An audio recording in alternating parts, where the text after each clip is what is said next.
Hi everyone, and welcome to today's pre-course information session on digital strategies for business from Emeritus and Columbia Business School. We're just about nudging up on our start time. Please let us know where you're joining from in the chat box. I see we have Lillian joining us from China. Hello, hope you're doing well. I am joining you from, well, quite grey London today.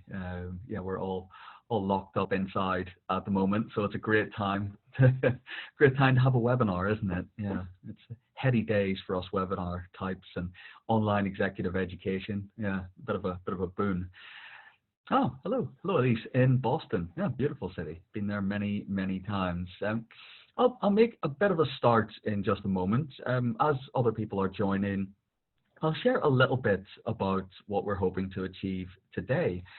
First of all, thank you for joining. I suppose you're showing an interest in what I think is a really fascinating course today. So what I want to do is share with you a bit of my experience about running this course and working on it for the last few years. I also want to tell you about the different modules that we have, what you can expect to gain if you take this course. That's probably an important question for all of you. Take this course, what do you get out of it? What does an average week look like? How much work do you put in? So on and so forth. So I'm hoping to answer a lot of those frequently asked questions. The second half of what we want to achieve is, well, answering all of your queries. So you have a Q&A box at the bottom of your screen. Please feel free to submit any questions throughout. I tend to stop at the end of each section and look at those, but we'll save some time at the end as well, just to make sure we can cover everything off. So welcome to those who have just joined. Hello, Serene in Singapore. And we will get moving. So we're using Zoom today. You might be quite familiar with them. A couple of points, just basic housekeeping before we get to the exciting stuff.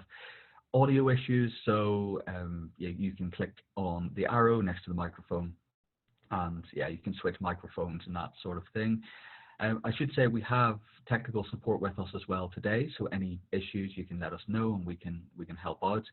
If you have a question for the host or panelists, this guy, click on the Q&A button and enter your question. You can also use the chat. The group chat, if you have a question that's kind of for everyone's consumption, please select all panelists and attendees. It will by default be set to all panelists, so that'll just come through to me. If you want everyone to see, please select all panelists and attendees. But that's Zoom. What about the webinar? What are we talking about today? I want to talk a little about the faculty, so people who have put together this fantastic course and who will be working with you the whole way through. A bit about Emeritus, what it is that we do, how we partner with universities like Columbia Business School and MIT and Harvard and so many others. Then let's look at this specific course, Digital Strategies for Business. What does the course look like? What are the modules? How do we teach? What's the pedagogical approach? What's our methodology for sharing this information?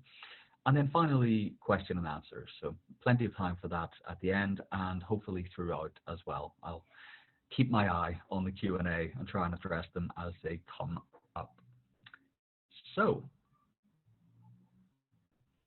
faculty introduction. Yes, who am I? Why am I talking to you today? My name is Clark Boyd, I'm sure you've seen on Zoom.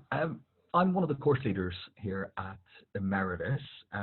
I've been working with Emeritus for about 3 years now, actually. Prior to that, I spent about 10 years working at digital marketing agencies in the UK, in Australia, and in the US as well. So left that to consult on my own, and yeah, I've been working with people like American Express and Adidas, and lots of great clients. I balance the two things. So I'm a course leader for Emeritus. I also do a lot of hands-on consultancy work and that sort of thing. So work with eConsultancy, Digital Marketing Institute, and so on. And I'm an editorial associate for Towards Data Science. So a bit of a hobby, a passion project of mine. Yeah, looking at applications of AI for business. So quite useful for this course, I think. Feel free to connect with me on LinkedIn and shoot me any questions you have about the course or anything I can help with. If you search for Clark Boyd, you'll find me. There aren't too many. But of course, we have course faculty from Columbia Business School. And I'm delighted to say that this course is authored and implemented by Professor David Rogers. So David is a globally recognized leader on brands and digital business strategy. He has written a couple of very popular books. So The Network is Your Customer and The Digital Transformation Playbook. He is working on his third book at the moment. I believe it's going to be published towards the end of this year, but he won't be pushed on an exact date, but it's coming up quite soon.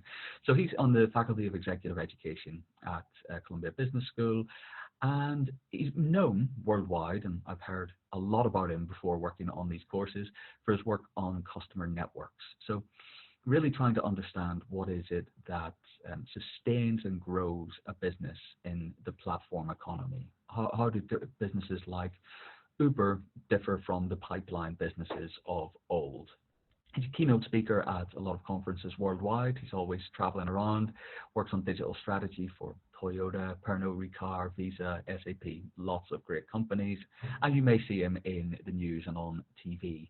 So a great thinker, also very approachable and entertaining. David will join us during the course as well to answer your questions live. So I'll be co-hosting that session. So very hands-on approach. He has, of course, recorded all of the videos for it, but he's involved throughout the course as well. So we think that really kind of sets it apart from a lot of the kind of massive online courses that you could sign up for. And there are reference books, so if you are particularly intrigued, you may have seen these. I see them quite often in the business section of bookstores when I'm traveling between New York and London. Digital Transformation Playbook is now translated into over 20 languages, I believe, and The Network is Your Customer, its predecessor, a very, very popular book as well. Some of what you learn on this course will come from the thinking that went into these books. Of course, David has added a lot more to that specifically for this course. What I think makes his approach stand out is you can tell from the titles of these books that it's very focused on practical applications. So yes, there is a lot of theory about what makes the modern consumer tick, how new businesses can be formed in a platform economy, but it's also about giving you the toolkit that you need to apply this. So for any business of any size, you should be able to walk away with templates, ideas, processes, new concepts that you're ready to apply. So this comes through in his books, but I think more than anything in the course itself. William, so this webinar is a 60-minute session. You will be sent a recording as well, and we will share the slides. So I'll address that one up front. So from my experience of thousands of people that have taken this particular course, I've been quite closely aligned with it for the last few years. We get people from lots of different backgrounds. What they have in common, of course, is an appetite to understand more about modern business dynamics. They're looking to advance their careers, to grow their business, to get a startup off the ground, all of those things. But they're coming from different places around the world, different industries, different ideas, and there are still some commonalities among them, that some queries that might be going around in your head at the moment. You're on this webinar, I would hope, because you're intrigued about the course, but maybe a few reservations, a few thoughts in the back of your mind about why you wouldn't. So while I want to hear directly from you what those would be for you, we found a few that tend to come up. We find that people will say, well, my company is immune from digital disruption. And that sounds a bit glib, but there are people who assess their environment and say, realistically, we don't need to worry about this threat. We have good reason to believe that we are immune. But Capgemini finds that 80% of companies see digital transformation as a competitive opportunity. So it's not just about a defense strategy. We do look at that in the course, and we provide ways to assess threats and to deal with them, but it's also about opportunity. How do you use new technology to deliver growth as well as efficiency and a moat around your core USP? Well, digital transformation is just a fad that won't last. It's just one of those buzzwords. It's quite vague, it's quite nebulous, hard to pin down what we really even mean by digital transformation. Well, it's not going away. The digital transformation market will reach $431 billion in revenue by 2021, which is obviously pretty sizable, covers a lot of things. But one of the points of this course is to try and scratch beneath that surface. What does digital transformation mean for you? What can you get out of this emerging and established trend? We've already mastered digital transformation. That's quite a common one that we hear. People say, well, maybe not necessarily mastered, but we're pretty confident in our skills. We think we're ready for the next phase of growth. Well, actually, 5% of organizations feel they've mastered digital to a point of differentiation from their competitors. So there's a lot of, I suppose, keeping people's heads above water and really just trying to keep going, trying to keep up with the latest trends. Mastery is something quite different, and you won't necessarily get that in just a matter of weeks, but we really want to provide that foundation so that you can do so. Well, no interest in advancing your career. Well, 66% of CEOs, apologies, of Global 2000 companies will have digital transformation at the center of their corporate strategy this year. But really, not just a point of competitive differentiation for businesses, but also for individuals. You can really make yourself stand out. A course coming direct from Columbia Business School is a pretty handy way to do so. Or it could be, I've got another 4 series of Game of Thrones to watch. Really, we understand, it's a bit of a jokey comment, but we understand that you have busy lives. You have a lot of things going on, and your time outside of work is precious. How do you know that you're going to get a significant amount of value out of a course like this? Maybe you have other things you would like to do at that time, which is entirely fair.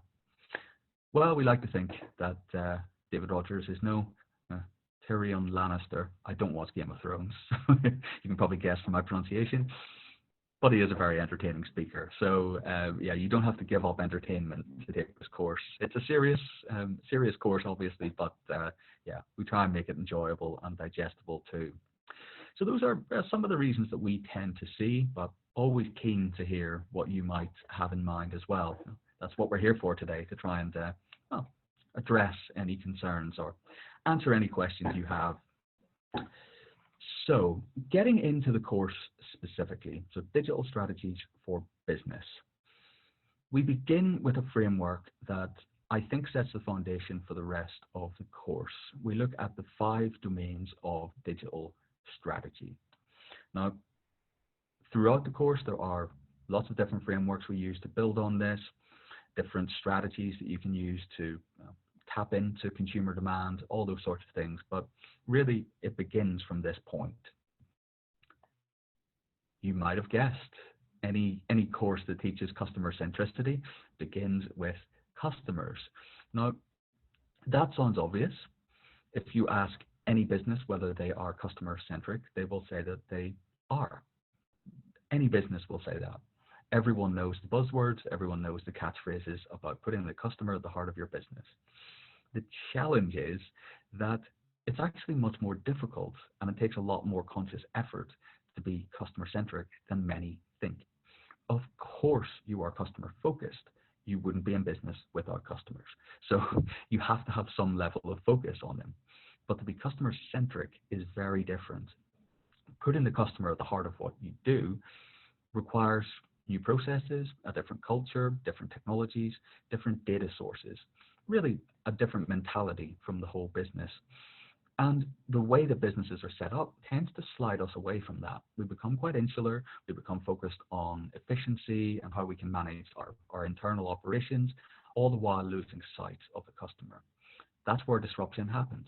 When we lose sight of what the customer needs and someone else comes in, that's how a big business can be disrupted by a smaller one. It all comes back to that sense of customer centricity. So we try and teach what that truly means and how you can apply that in a consistent and sustainable way. Second, competition. So obviously a driving dynamic of any economy. Competition has changed in the digital age. So where before, of course, you could line up your competitors in each industry, now we operate in ecosystems, which are interrelated subsections of industries. A company like Google or Amazon can quite quickly move into a new industry overnight because technology has reduced the barriers to entry. So with the resources they have, they can move in. How do you deal with that threat? It's not a direct competitor to you, but they are direct in some ways. So we have some frameworks and some terminology that helps you make sense of a fast changing competitive landscape. Data, well, you probably guessed that one was coming at some stage. The challenge a lot of us have, and as someone that works with data every day, I can say a challenge I have, is that it can be overwhelming. We have this sense that lots of data means lots of opportunity, but actually it can just mean a lot of noise and a lot of confusion. We overestimate our ability to digest lots of information at once. We have confusing dashboards, lots and lots of metrics. Within this course, and it's very much a strategic level course, as the title suggests, the aim is to equip you to gather the right sorts of data, work with the right people that you need to get the insights you're looking for, and knowing how to apply your judgment to make decisions. As long as you're using better data to make better decisions all the time, you're moving very much in the right direction. Very expensive programs that take years to set up may be a waste of resources. We're looking at ways to really get to grips with data, make sense of it, and make it practical, keep moving forwards. Innovation, well, this will be at the core of everything we discuss, but how do you use data to help you come up with new ideas? This little icon suggests that it's a eureka moment of genius and inspiration, and we talk, of course, about cultures of innovation, and that's hugely important. But there's a methodology behind this as well. You can apply processes, you can work in ways that increase the likelihood of successful innovation. How do you measure the market? How do you know where you stand?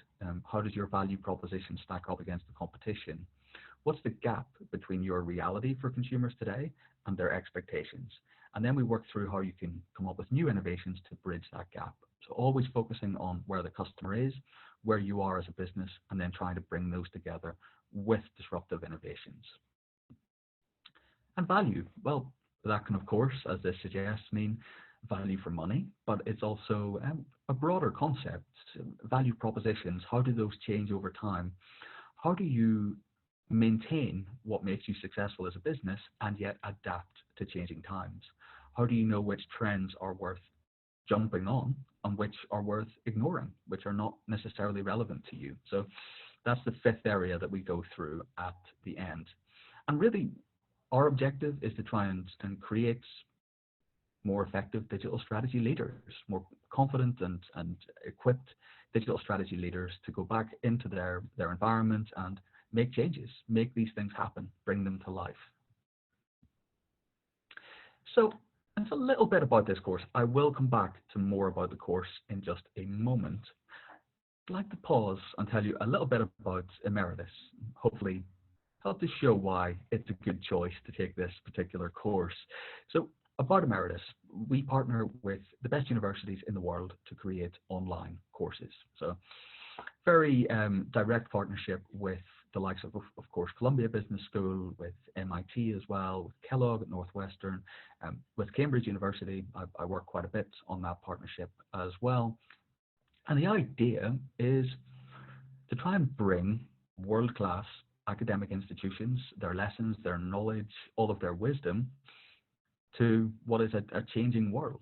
It's not quite as simple to take a year off, go to the university, study for an MBA. Of course, the costs that come with that are high. a lot of studies show it's pretty much worth it, but it's much more difficult than taking a shorter form course that's quite specific, that's self-paced, that allows you to continue working at the same time. And it's a model that we believe is working pretty well. We've served over 30,000 students from across the world, and you can see it is a very nice split across different territories. The highest number is in the US, but that's closely followed by Europe and the MENA region as well. APAC, India, and Latin America always bring quite a lot of students to this course as well. So we are trying to have the best of both worlds here. We have the real laser focus on a specific academic institution, one area of their expertise, and then bringing it to this global group. Now, you may already sense that that gives a big benefit to you. You get to meet a lot of people from around the world during the course. There are, of course, discussions within the platform. There are team assignments. There are ways of giving peer feedback. So you're learning from a fantastic group of people around the world, as well as learning directly from these academic institutions. And as you might imagine, we spend a lot of time testing and learning. We practice what we preach about how to provide the best experience, the most rewarding, satisfying, challenging, but still manageable experience. And that's a difficult balance to strike. So I'll run through a few of these. Some of these I've already touched on a bit, and some I'll talk about a little bit more. So yes, content from leading academic institutions, as I mentioned, is a pretty big benefit. We also have guest lectures. So I'll talk you through a few of these in a moment, but we bring in kind of hand-picked experts from around the world who add a little bit of extra color to what you're learning from the university. So real world applications at companies like General Electric and Uber. How have their transformation plans been put into action? What did they learn from their successes, but also things that might have gone a little bit better. Bite-sized learning, really important. A lot of people are busy and they're taking this course on top of a busy work life. So our videos are between 5 to 10 minutes in length, and yeah, we try and make everything so you can, during just a little bit of downtime, at least make some progress. Peer-to-peer learning and feedback, it's adult learning. It's not the same as high school or undergraduate training. It's more hands-on. We find that really helps people to take the lessons on board. So you can apply what you've learned to provide feedback to your co-participants. Simulations, so again, getting your hands dirty, so to speak, getting your hands on practical work, working through different scenarios and different situations with real world applications being very important.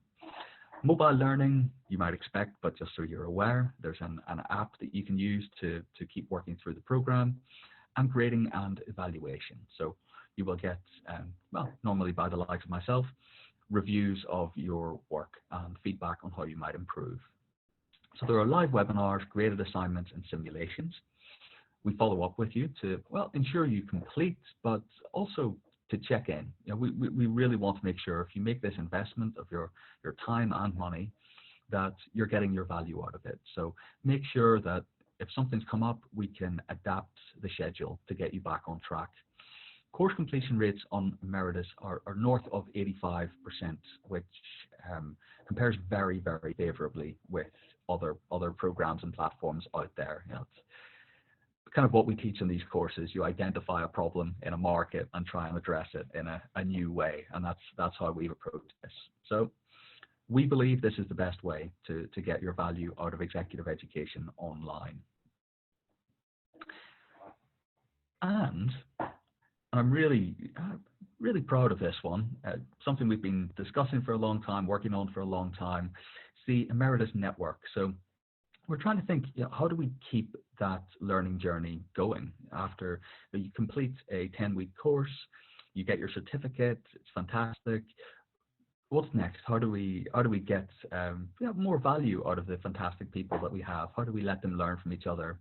So the Emeritus Network is a platform available exclusively to Emeritus past participants from all courses. So we have courses on data and analytics through to soft skills to do with leadership and leading change from within and so on. Everyone is given access to the Emeritus network. So you can connect with this global network to share experiences, generate ideas, develop business ideas and ventures, opportunities. So job roles are posted on there, join discussions, participate in events, and access global career opportunities. Some really interesting jobs tend to go up there. There is tuition assistance as part of this, so you get discounts on any future courses you would like to take with Emeritus, global network, global events, there's a startup corner. You get extended program access. So the content, I think, is highly valuable. You get 12 months of access to that content as well. So you can log back in and view videos again, read the articles and so on, and even see your assignments. And you get access to Emeritus groups. So we have those within the network. We also have some really good ones on LinkedIn, WhatsApp, and Facebook. It depends on the course leader and where they want to keep that going. So yeah, really nice benefit and something that extends your access to Emeritus after completing the course.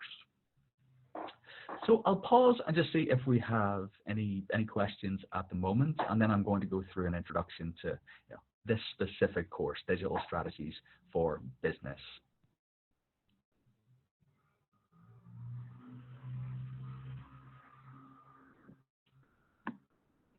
And yeah, as I said, keep your questions coming in, because I'll pause at the end and we'll hopefully do a good 10-15 minutes of questions if I don't talk for too long.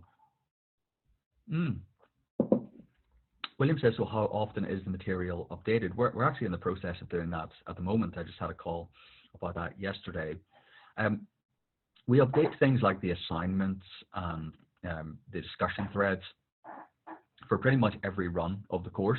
Those are quite light touch. So based on whatever's happening in the industry and in business, we will update those. The videos, of course, are a lot harder to update. So we're going through that at the moment.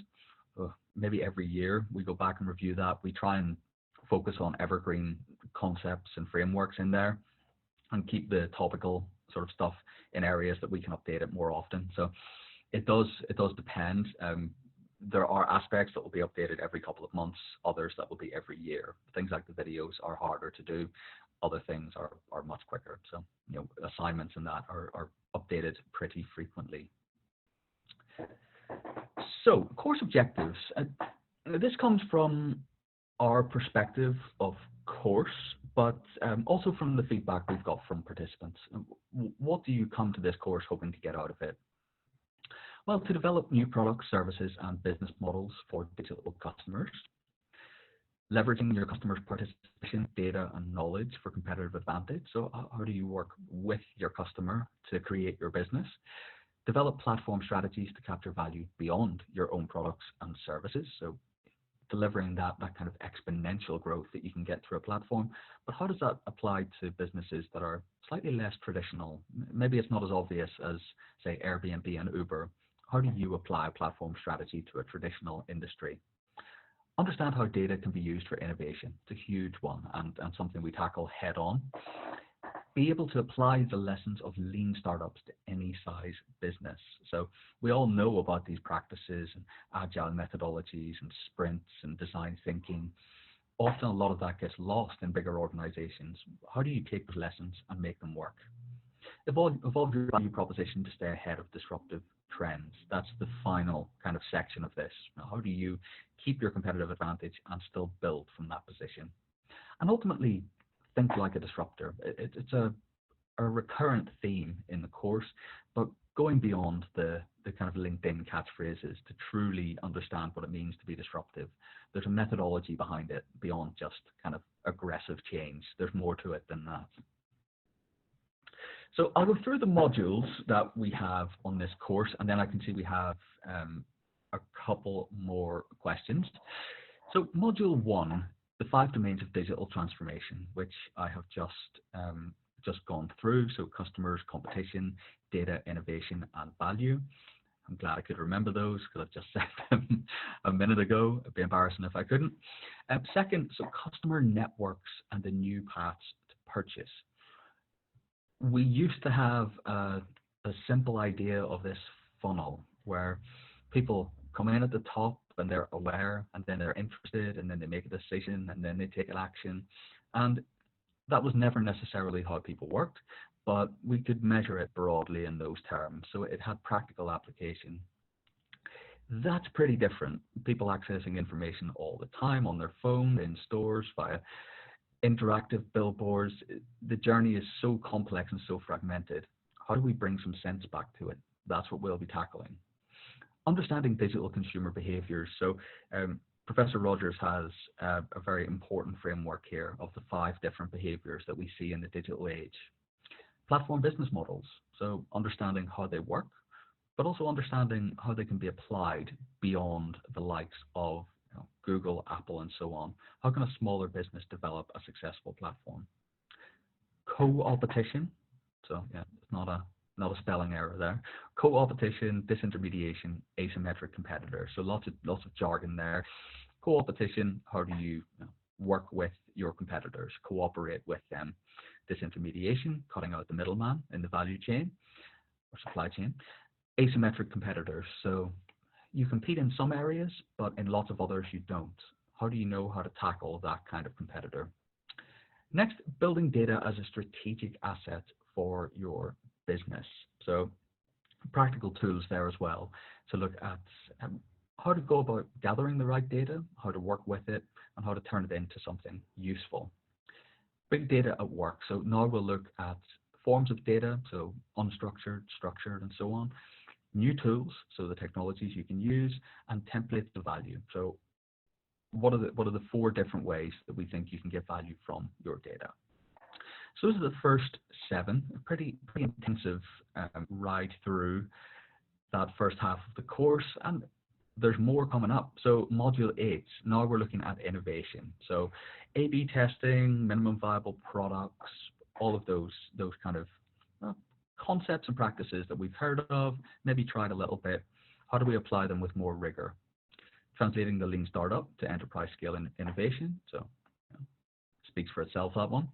Adapting your value proposition that I've spoken about.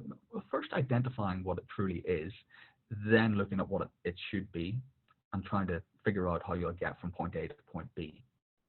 Mastering disruptive business models, a really important module, as you would guess.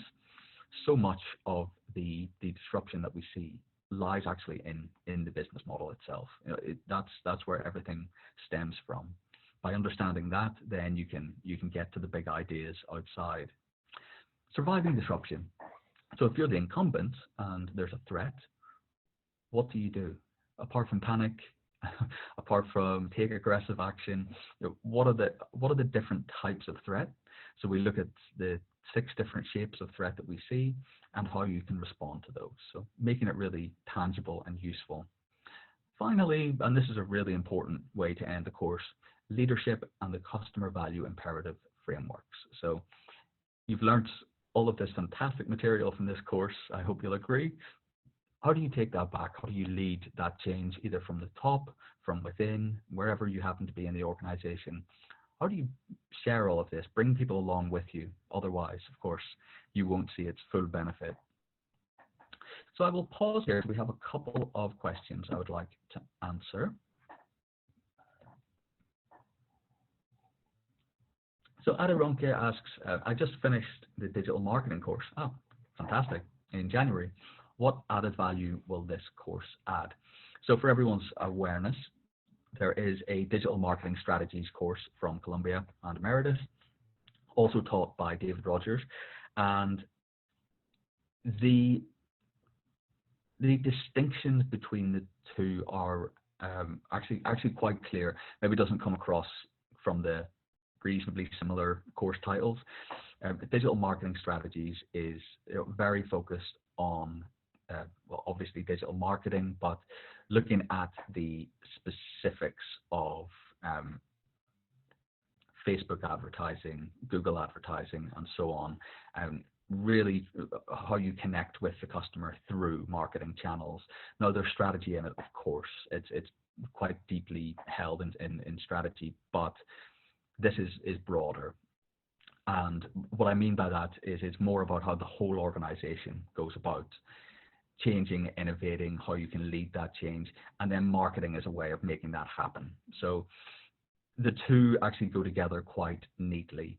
There's also a postgraduate diploma in digital business, which contains digital strategies for business, digital marketing strategies, and platform strategies. So a much more in-depth look at platform strategies. So yeah, marketing strategies is really focused on, and you can't divorce that from business strategy, of course, but it's the implementation of those tenets of strategy. Digital strategies for business is really more about the organization and how it functions and understanding a lot of those broader consumer trends.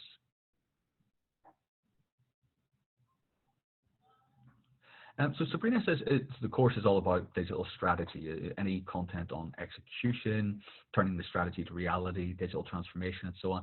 Yes, of course. So I will look at a couple of the webinars that we have based specifically on that. We do have other courses that then build on this one to look very specifically at digital transformation roadmaps. That's a very dense topic, of course, and here we're trying to provide a real crash course in digital strategies. We do look at all of that, and then you can build on that with other areas as well. But of course, the strategy is tied to the implementation. Otherwise, yeah, it can all be a lot of theory. So we want to make sure you're getting something you can apply. Yeah, Hisham, so there's always a fear to take this from a strategic perspective to implementation because of a lack of technical skills. How do we cope with this? We have a live session focused specifically on that, and I mentioned I had a call yesterday. We're adding another session based on this because it's such a crucial question for participants. You can learn all of this, you can have all of this great knowledge, but it's really hard to communicate it in a way that brings people along with you if they really are stuck in an analog way of thinking. They aren't particularly technical. They don't like to feel stupid. Nobody does. So they stick to what they know. And if that's getting okay results today, there's no reason to change. So we talk quite a bit about those sort of radical mindset shifts and how you can communicate things upwards, how you can bring people along with you. But you're absolutely right. A lot of this can be lost. We hear from so many people on the course who are a little frustrated because they think they have all these great ideas, and I'm sure they are fantastic ideas, but without communicating them to someone or convincing or persuading someone, very, very challenging. And the technical skills are a core part of that. The data frameworks that we teach actually are an important part of that. It's about, of course, the technical detail of getting the right data, working with it, using it, but it's also about how you make it a team effort, how you show people that it's valuable, how you frame the metrics, not just from, say, a marketing point of view, how you make it about the broader business and how you can sort of ladder up to that as well. So yeah, very, very good question. So how might this apply to your industry? This is another challenging one. So you will come from a lot of different backgrounds, a lot of different industries, and we're teaching a course that is about what we believe are universal frameworks that are driving the dynamics that we see today. You still might think maybe that's not applicable. I work in the oil and gas sector. It's very different to a fast fashion retailer. Well, we've thought a bit about this. So there are always customers involved, and with the speed and scale and strength of the networks that are out there, poor customer experiences are quickly shared, no matter which business you work in. But so are good customer experiences. So you have a lot less control over this, it would seem. It's a lot more subtle. We talk about how to get the most value out of those customer networks. Make sure those poor customer experiences, well, if they do happen, can be managed much more quickly. Competition. So who are your traditional competitors? Who are the potential new competitors for you? Applicable universally, I would imagine. Data. How do you collect and analyze it? How do you create more value from your data? This is an area where so few businesses are really leading the charge. Now, everyone knows how important it is. They're not really taking the time to learn about this, to think about it differently, to bring new frameworks to their organization. Innovation. So rapid experimentation, customer validation for new ideas. How do you get that feedback in real time? How do you iterate and keep moving? A/B testing to improve existing products and services, applicable, I would imagine, to pretty much all of us. And ultimately, value. This is what it comes down to. This is what a business model comes down to. It's not just how you make your money, it's also how you create value for your customers. The two are interlinked, but they're not always side by side. So how do you create more value, and how do you know if your core value proposition is changing or if it should change in the digital world? So so we have a question from Sabrina about things like team assignments. We spend a lot of time talking through that within the first week of this course. You have the option to select your team members. We'll show you where everyone is based. You can also complete it on your own. So we think it's highly beneficial to work as a team, get to know some people. You can base it around your time zone, your industry, whatever, and communicate through our platform. Equally, you can complete it on your own if the times don't work out or something like that. So yeah, but don't worry. There's a lot of documentation and webinars and walkthroughs on the team assignments. They're right at the end of the course as well, so you've got plenty of time. So if you're ready to take this course, start thinking about new ways of thinking about customers and competition. New ways of understanding data and its value, starting with a genuine customer problem, a pain point, rather than moving straight into the data and hoping there will be insights there or that you can just manipulate it and it'll start to make a bit of sense. Knowing the right conceptual framework to apply before you start looking at the numbers, and then they can direct you. New ways of managing and leading innovation, of course, very important part of this course. New ways of defining and understanding value to the marketplace. And we would leave this section with a little note from my compatriots, George Bernard Shaw: progress is impossible without change, and those who cannot change their minds cannot change anything. Wise man, I'm sure we'll all agree.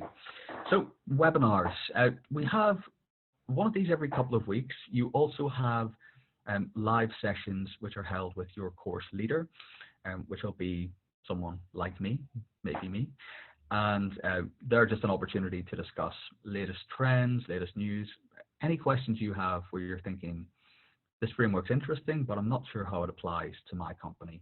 Bring all of those questions and we can answer. But we also have guest speakers. So we begin with business model innovation with the ever popular Chris Perks. Then we have demystifying digital transformation from Richard Moorcroft. So he works at a big consultancy firm. Then mobilizing your digital transformation. So this comes back to that question about, are we purely looking at strategy from a conceptual point of view, a very high level, or are we looking at the implementation? We are, of course, looking at implementation in the course, but we accompany that with these live sessions as well, which are typically 90 minutes and very dynamic. So you get a lot of access to the guest speakers. Operationalizing the digital transformation. So Emeritus, who is also works as a course leader for Emeritus, but is a digital transformation consultant. Towards the end, we're getting to the jobs to be done, solution-driven framework from Chris Perks. He comes back, and that's one of his most popular sessions. And we also have, TBD, but it'll be towards the end, a live question and answer session with Professor David Rogers. So he and I will canvass a lot of questions from everyone and spend a couple of hours going through everything. It's a live session, so lots of questions coming in as we go, and it's a real highlight of the course. Webinars will typically start at 1 p.m. UTC. We can't find one time that suits absolutely everybody. It tends to work best when we do it at about that time. They are recorded and we do take questions beforehand. So if there's something you're dying to ask a guest speaker, we can put that to them in the session for you as well. So if you can't make it for some reason, it'll be uploaded to the platform the same day anyway. So yes, a real benefit, I think, having those, but something else that matters a lot is assessment. Now, I would say from my, from my experience that Yeah, hopefully not getting sick. If you approach this course with the right mindset and passion and curiosity, you will typically do very well because we provide a lot of support. We want you to get through this, picking up all of these lessons. So we would advise you to think, well, what are your personal objectives for this class? You can tailor a lot of the learning to what it is you want to get out of it, whether it's just simply learning more about the latest technologies, or you want to develop your career, you've got a job title in mind, something you're aiming for. All of those are really valid and valuable. Then you can think, what do I need to do to achieve those objectives? You will have access to resources, access to subject matter experts, people that can help you towards those goals. So yes, of course, everyone wants to score well in the assignments. Everyone wants to get as close as possible to 100%. But it's also true that I think if you're working hard and approaching it with the right attitude, you'll do well in the assignments. So think about as well how you can channel things a little bit towards what you're trying to do specifically. So there are detailed descriptions on our Canvas platform, the learning platform for creating an assessment. It's done manually and typically within 2 weeks of assignments, typically within 1 week, but let's say for safety's sake, 2 weeks. There will be individual assignments and peer evaluation, group assignments, said right at the end, and participation in the discussions. There's a total of 1,500 points on offer, and passing grade is 50%. So no mathematician, but 750 you will need. I suppose the daunting thing about that is, well, what if I sign up and I'm trying my hardest, but I don't hit that number, I don't understand the assignments or whatever. We spend a lot of time previewing the assignments in live sessions. We're available all day, every day to answer any queries that you have. And even if you get a very disappointing grade for whatever reason that might be, we're always on hand to explain that to you and walk through it and so on and so forth. So there's a lot of support through this as well.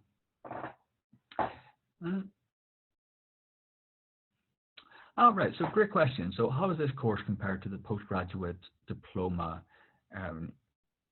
in digital business that Professor Rogers has in partnership with MIT? Is this course different or is it included? Yeah, so this course, we should probably put a slide in about this one because it's a really good question.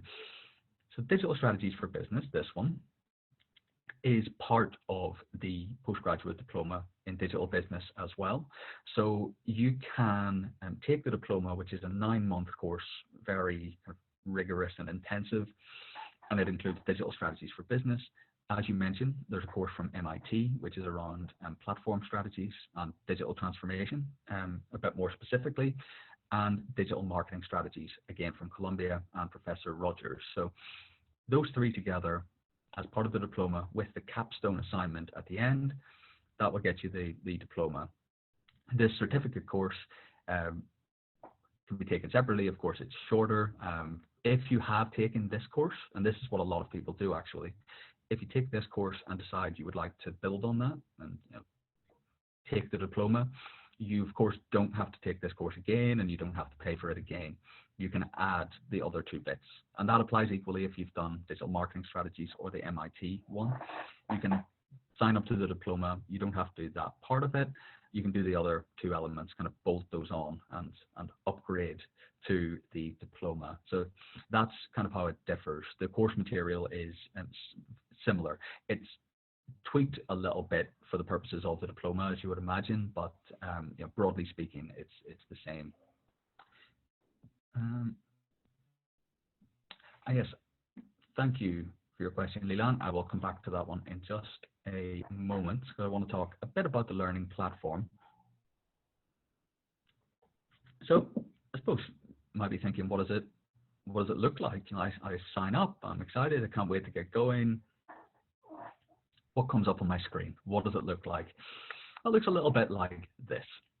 This is the Canvas learning platform that we use, and all of the videos, everything that you need this course, quite an important point, is available within this platform. So you don't need lots of other textbooks and things outside of it. We do provide, links for additional reading if you want them, but everything is in the platform that you will need. All the resources, excerpts from books, videos, transcripts, all of that will be in here. And you can see, you can access different people in the course. You can see who's there from your region, your industry. You can see your grades and all your history in there, discussions, which you can go through to every week. We'll have something new on there. And the whole way down here, we've got pages, syllabus, files, everything done there. You can play some of the videos, and a little introductory one here with David there, from within the home page. And yeah, you've got your calendar, inbox, and so on. We have a live walkthrough at the beginning of the course where we talk you through everything. And just as importantly, we have two areas of support within this platform that you can reach out to at any time. The first is technical support, so anything to do with the platform not working, hopefully not, but you never know. All of that can go through there, and it will create a ticket, and we'll get back to you within 24 hours at the very latest. And content support, so any questions about something just not clear, you can go through, and that will come to create a ticket for someone like me or one of my fellow course leaders, and we'll get back to you as well. You can also email us directly from within here. You've got a to-do list on the right-hand side and a calendar, let you know everything that's coming up. We do have an app, so on iOS and Android, so you can access all of this on the go as well. But as I say, we will walk you through that very specifically at the start of the course. So the really interesting stuff: fees and application deadlines. As I said, we will share this presentation with you straight after. So yeah, don't worry if it doesn't all kind of stick in there. The course fee is $1,500 US. There are flexible payment options as well. So you can pay in full. That would be, yep, $1,500 US at once. You can pay in 2 installments. So immediately pay the first of $811. And the second will be on the 16th of April. So just over a month's time. $719. You can pay in 3 installments. So the first would be $599 USD immediately. The second then is $488 USD on the 16th of April. And then a month later, on the 16th of May, USD $488. This course commences on the 17th of March. St. Patrick's Day. I'm not sure if I'll be around, be celebrating somewhere. And the application deadline is the 16th of March. So you can apply right up to kind of nudging on that commencement date. The first week is really about orientation, getting used to the platform, getting to know people, and so on. So yeah, we don't come straight out of the gate at 100 miles per hour. We do ease into it a little bit. So yeah, we'll kick off on the 17th of March, and yeah, we'll have our introductory webinar, get you up and running, and start working on the first assignment. Sample certificate. So if you sign up to the course and you're enjoying all of the material, it's challenging, it's rewarding, it's nice to get a certificate at the end from Emeritus and Columbia Business School. So yeah, something to be very proud of. And we'll give you a hard copy and a smart certificate that you can put up on LinkedIn, which we've started doing in the last year, and I think is a big benefit, having that smart certificate that is certifiable there. And you can see signed by Bob Halperin, the academic director at Emeritus, and Janet Horan, who is COO and the Vice Dean of Administration at Columbia Business School. So a nice reward for 10 weeks of very hard work. And I will come back across to answer any questions and hopefully answer a few things preemptively along the way there. I should say I will answer the questions now. You can reach out to me directly if you've got anything at all that you'd like to know. You can also reach out to Emeritus, and we'll be more than happy to support. We want to make sure you're making the right decision with the right information. So Leland asks, so I'm worried about how to realize a digital strategy when every company is talking about digital transformation, and that's definitely true, but very few can actually achieve the target. Yeah, that's where we would hope, and we very much believe that taking a course like this is about exactly that, bridging that gap between the things that we all know we should be doing and have a nagging sense in the back of our minds, and turning it into something more positive, something that we can work with and really get our hands dirty with and make things happen. The challenge is, as you mentioned, a lot of these concepts are quite vague. We want to make them approachable, digestible, something that makes sense for you. How do you relate to that? There's no such thing as a perfect ideal of, digital transformation looks like X, Y, or Z. It will mean something different to each and every person at every different company. How do you understand what it means to your business and create a unifying vision around it? So it doesn't make much sense when I try and phrase it like that, but I promise you that's exactly what we're trying to tackle throughout the duration of this course. Serena asks, so are there other intakes if I can't join this March intake? Wonderful question. Yes, there are. So this course is running very frequently, actually, straight after the end of this one. So 10 weeks from 17th of March, there will be another one straight after as well. They tend to, it's a very popular one. It tends to run one after the other. So how many people, Gustavo asked, are expected to attend the course? How many in each team assignment? Yeah, great question. Well, as I said, it's a very popular course. So we tend to have, and someone can correct me if I'm wrong here, but from my experience, normally between 200 and 300 people on the course. And then, depending on how many people we have, we assign course leaders to different cohorts so that you have a group and you have a person as a point of contact within all of that.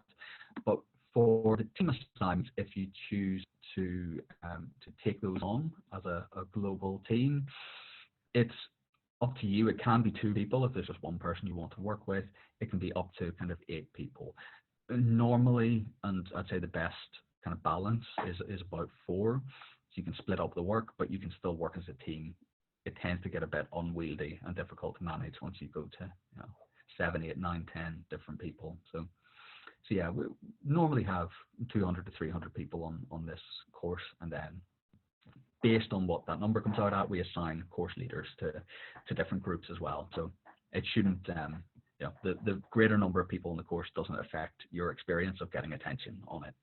We tend to scale up quite directly. So I will move through to here. As I said, we will share the presentation with you. We have a little application link.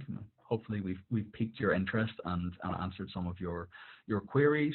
I guess it remains for me to say thank you all very much. Really appreciate you taking the time to join us today and for your interest in this course. And I believe it's highly valuable. I love teaching it, as you can maybe tell from my enthusiasm for the topics that we discuss. And we will share this with you. Hope you've found enough to make you think this is the right course for you. Any questions, you can reach out to me or to the Emeritus team, and we'll be more than happy to help you. But for now, I will say I will look forward to seeing you at the beginning of the course on March 17th. Thank you all so much for joining today. I'll look forward to speaking to you again then. Bye. Have a great day.